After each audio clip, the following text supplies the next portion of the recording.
श्री कृष्ण की तपस्या तथा शिव पार्वती से वरदान की प्राप्ति, अन्य शिव भक्तों का वर्णन। सनत कुमार बोले, उनकी यह बात सुनकर श्री कृष्ण ने अति विस्मित होकर शांतचित्त उन महामुनि से कहा। वासुदेव बोले, हे विप्रेंद्र, आप धन्य हैं। आप विशुद्ध आत्मा की स्तुति करने में कौन समर्थ हो सकता है। जिन आपके आश्रम में देवताओं के आदि देव का निवास करते हैं, मुनि श्रेष्ठ हे भगवान सदाशिव, मुझे भी जिस प्रकार दर्शन दे तथा मुझ पर कृपा करें, आप ऐसा उपाय बताइए। उपमन्यु बोले, हे पुरुषोत्तम, आप थोड़े ही समय में महादेव का दर्शन उन्हीं की कृपा से प्राप्त करेंगे, इसमें संदेह नहीं है। आप 16वें महीने में पार्वती सहित सदाशिव से उत्तम वरदान प्राप्त करेंगे। हे हरे, वे प्रभु शिव आपको वरदान क्यों नहीं देंगे। आप सभी देवगणों से पूजा योग्य एवं सर्वदा गुणों के कारण प्रशंसनीय हैं। यजुवेद में आप श्रद्धालु को जपनीय मंत्र बताऊंगा। उस जप के प्रभाव से आप निश्चय ही शिव का दर्शन प्राप्त कर लेंगे और महेश्वर से अपने हे हरि ओम नमः शिवाय, इस दिव्य मंत्र राज उस जप संपूर्ण कामनाओं को देने वाला एवं भोग और मोक्ष प्रदान करने वाला है। सनत कुमार बोले, हे तापस, इस प्रकार महादेव संबंधी कथाओं को कहते हुए उन उपमन्यु के 8 दिन एक मुहूर्त के समान बीत गए। उसके अनंतर 9वां दिन आने पर मुनि उपमन्यु ने उन श्री कृष्ण को दीक्षा प्रदान की और शिव अथर्व शीर्ष का महामंत्र उन्हें बताया। वे शीघ्र ही सिर मुंडाकर दंडधारी हो गए और एकाग्रचित होकर ऊपर भुजा उठाए पैर के एक अंगूठे पर खड़े होकर तप करने लगे। इसके बाद 16वां महीना आने पर प्रसन्न होकर पार्वती सहित महेश्वर शंभु ने कृष्ण को दर्शन दिया।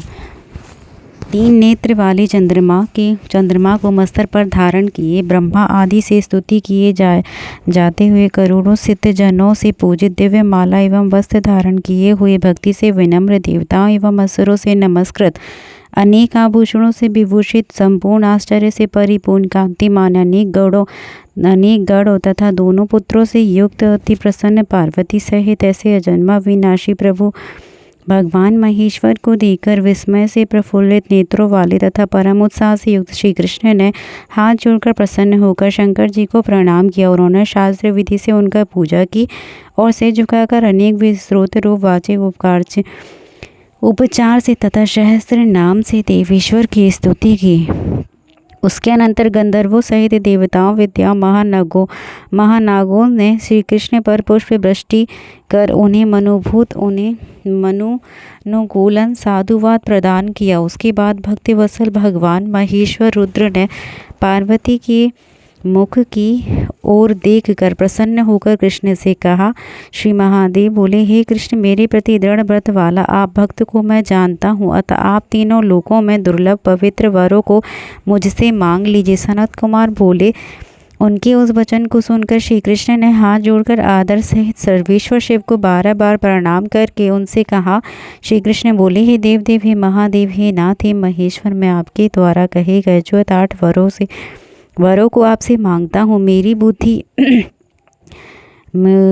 बुद्धि सदा शिव धर्म में लगी रहे, मेरा यश सदा अधिक तथा अविचल रहे, मुझे आपका सामीप्य सदा प्राप्त हो और निरंतर आप में भक्ति बनी रहे। हे शंभु, मेरी प्रमुख पत्नियों के 10-10 पुत्र उत्पन्न हो। संग्राम में मैं समस्त बलाभिमानी शत्रुओं का वध करने में समर्थ हूँ। हे प्रभु, शत्रुओं से कभी मेरा अपमान न हो और मैं कभी योगियों का भी अत्यंत प्रिय हूँ। हे देवादिदेव, मुझे भी 8 उत्तम वर प्रदान कीजिए। आपको नमस्कार है, आप सर्वेश्वर, आप विशेष रूप से मेरे प्रभु हैं। सनत कुमार बोले, उनका यह वचन सुनकर भगवान शिव ने उनसे कहा, यह सब पूर्ण होगा। शिव जी ने उनसे पुनः कहा, आपका शांब नामक एवं महाबलवान पुत्र होगा। पूर्व समय में मुनि लोगों ने घोर संवर्तक आदित्य को शाप दिया था कि तुम मनुष्य रूप धारण करोगे। इस प्रकार वे ही संवर्तक आदित्य आपके पुत्र होंगे। आपने जो कुछ भी मांगा है वह सब आपको प्राप्त हो। सनत कुमार बोले, इस प्रकार परमेश्वर से समस्त वर प्राप्त कर श्री कृष्ण ने अनेक प्रकार की बहुत सी स्तुतियों से उन्हें प्रसन्न किया। उसके बाद संतुष्ट हुई भक्त वत्सल श्री पार्वती ने उन महात्मा शिव भक्त महातपस्वी वासुदेव से कहा। पार्वती बोली, हे वासुदेव, हे महाबुद्धि, हे कृष्ण, हे अनग, मैं आपसे प्रसन्न हूँ।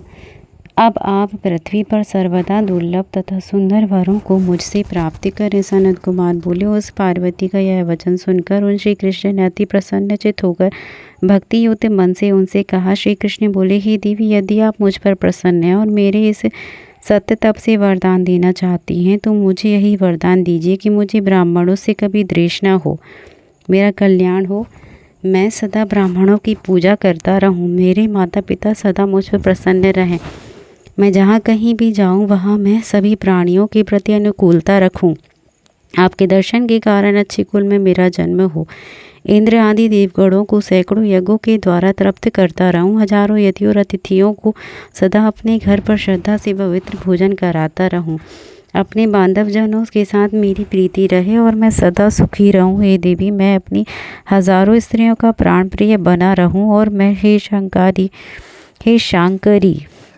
आपकी कृपा से उनमें मेरी अक्षीण प्रीति रहे, उनके माता पिता लोक में सत्यवादी रहे। हे पार्वती, ये सुंदर वर आपकी कृपा से मुझे प्राप्त हो। सनत कुमार बोले, उनके इस वचन को सुनकर सभी कामनाओं को पूर्ण करने वाली सनातनी देवी ने विस्मित होकर कहा, ऐसा ही हो। इस प्रकार श्री कृष्ण पर सत्कृपा करके उनके उन वरों को देकर शिव और पार्वती वहाँ अंतर्हित हो गए। हे मुनिवर, श्री कृष्ण अपने को कृतार्थ समझने लगे। तदंतर वे शीघ्रता के साथ महर्षि उपमन्यु के श्रेष्ठ आश्रम में गए। वहाँ पर उन मुनियों को नतमस्तक हो प्रणाम कर केशी दैत्य का वध करने वाली श्री कृष्ण ने उन उपमन्यु से उस वृतांत को बताया। तब उन्होंने उनसे कहा, हे जनार्दन, लोक में उन प्रभु सदाशिव से बढ़कर महादानपति तथा क्रोध करने में अतिशय दुस्सह कौन हो सकता है? ज्ञान, तपस्या, शूरता, स्थिरता और पद में भी उनसे अधिक कौन हो सकता है? हे गोविंद, हे महायशस्वी, अब आप शिव जी के ऐश्वर्य को सुनो। यह सुनकर वे श्रद्धा संपन्न एवं भक्ति परायण और शिव के महात्म्य को पूछने लगे। तब मुनिवर ने उनसे कहा। उपमन्यु बोले, वे पूर्व समय में ब्रह्मलोक में ब्रह्मयोगी महात्मा तंडी ने शिव सहस्त्र नाम से भगवान शिव को स्तुति की थी। निघंटु के समान विस्तृत अभिप्राय वाले तथा महात्मा तंडी के द्वारा गाए गए इस स्त्रोत को सांख्य वेदा पारायण करते हैं। मनुष्यों के लिए दुर्जय वह स्त्रोत संपूर्ण कामनाओं को पूर्ण करने वाला है। हे कृष्ण, आप शिव का स्मरण करते हुए सुखपूर्वक घर जाइए। हे तात, आप शिव के भक्तों में सदा अग्रणी रहेंगे। उनके ऐसा करने पर वासुदेव श्री कृष्ण उन मुनिवर महर्षि को नमस्कार करके मन में शिव का स्मरण करते हुए द्वारका चले गए। सनत कुमार बोले, हे मुनिश्रेष्ठ, इस प्रकार संसार का कल्याण करने वाले शिव जी की आराधना कर श्री कृष्ण कृतार्थ हुए और सभी से अजय हो गए। हे मुनिश्रेष्ठ, इसी तरह दशरथ पुत्र श्री राम भी भक्ति के साथ शिव की आराधना करके कृत्य हुए और सभी से अजय हो गए। हे मुनि, पहले श्री राम ने पर्वत पर अतिशय तप करके शिव जी से अच्युत ज्ञान और धनुष बाण प्राप्त किया था। तत्पश्चात वे समुद्र पुल बांधकर सपरिवार रावण का वध कर जानकी को साथ लेकर घर लौटे और संपूर्ण पृथ्वी का शासन करने लगे। इसी प्रकार क्षत्रियों के द्वारा मारे गए अपने पिता को दुखी देखकर भृगुपुत्र परशुराम ने तपस्या के द्वारा तीक्ष्ण परशु को प्राप्त किया और इससे 21 बार उन क्षत्रियों का संहार किया। ये महातपस्वी परशुराम अजय और अमर हैं।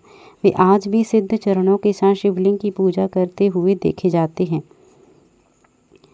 वे परशुराम इस समय भी महेंद्र पर्वत पर स्थित रहकर तपस्या में रत हैं। कल्प का अंत होने पर वे पुनः ऋषि स्थान प्राप्त करेंगे। महर्षि असित के अनुज देवल नामक तपस्वी ने अपने भाई के द्वारा सर्वस्व अपहरण के बाद दुखी होकर शिव की आराधना की थी। अधर्म युक्त कार्य करने पर इंद्र के द्वारा शापित किसी तपस्वी ने कामना की पूर्ति करने वाले शिवलिंग की आराधना करके सुस्थिर धर्म की प्राप्ति की थी। चाक्षुष मनु का पुत्र ग्रत्समद वशिष्ठ के शाप से दंडकारण्य के मरुस्थल में क्रूर पशु हुआ और अपने मन में प्रवण युक्त शिव मंत्र का भक्ति पूर्वक स्मरण करता हुआ अकेले घूमा करता था। वह भगवान शिव की कृपा से मृत्यु के समान मुखाकृति वाला मृगमुख नामक शिव का गढ़ हुआ। इस प्रकार शिव ने प्रेम पूर्वक उसके शाप को दूर कर उसे अजर अमर कर दिया और गणेश जी का अनुगामी बना दिया। स्वेच्छा से विचरण करने वाले सदाशिव ने गार्ग्य को भूलोक में दुर्लभ मोक्ष, महासमृद्धि संपन्न महाक्षेत्र, काल ज्ञान, धर्मादि चारों पदार्थ प्रदान किए और सदा के लिए भगवती भारती का पारंगत विद्वान बनाया। शिवजी ने उन्हें अतुलनीय 1000 पुत्रों की प्राप्ति का वरदान भी दिया। संतुष्ट पिनाकधारी शिव ने पराशर को जरा मरण रहित वेद व्यास नामक योगेश्वर पुत्र प्रदान किया। शिवजी ने शूल के अग्र भाग पर 10 लाख वर्षों के चढ़े हुए मांडव्य ऋषि को जीवन दान देकर मुक्त किया। पूर्व समय में कोई निर्धन गृहस्थ ब्राह्मण अपने पुत्र गालव को गुरु के घर में रखकर मुनियों के आश्रम में छिप गया। उसके घर पर भिक्षुक आते जाते रहते थे। धनहीन होने के कारण उस ब्राह्मण ने अपनी स्त्री से कह दिया था कि कोई भिक्षुक आए उससे तुम कह दिया करो कि मेरे पति घर पर दिखाई नहीं देते, क्योंकि आए हुए अतिथि को मैं ग्रस्त होते हुए भी क्या प्रदान करूं। इसके बाद किसी समय भूख और प्यास से दुर्लभ अतिशय व्याकुल कोई अतिथि पहुंचा। उसने उससे पूछा, ब्राह्मणी से पूछा कि तुम्हारा पति कहाँ गया है। तब उस ब्राह्मणी ने उससे कहा कि मेरे पति तो इस समय दिखाई ही नहीं दे रहे हैं। इसके बाद दिव्य दृष्टि से उसको देखकर भिक्षुक रूप महर्षि ने उससे कहा, यह तुम्हारा पति घर में कहीं छिपकर बैठा हुआ है। उसके ऐसा कहते ही वह ब्राह्मण वहीं मर गया। तत्पश्चात विश्वामित्र ने सभी वृत्तांत जानकर उसका गालव अपने घर आया और माता के दारुण शाप की बात जानकर उसने शैव विधान के अनुसार पूजा करते हुए शिवजी की आराधना की। शिवजी की कृपा से जीवित हुआ उसका पिता मन में शंकर का स्मरण करता हुआ घर से निकला। इसके बाद उस पुत्र को देखकर उसके पिता ने हाथ जोड़कर कहा, मैं महादेव जी की कृपा से कृतकृत्य हो गया हूँ।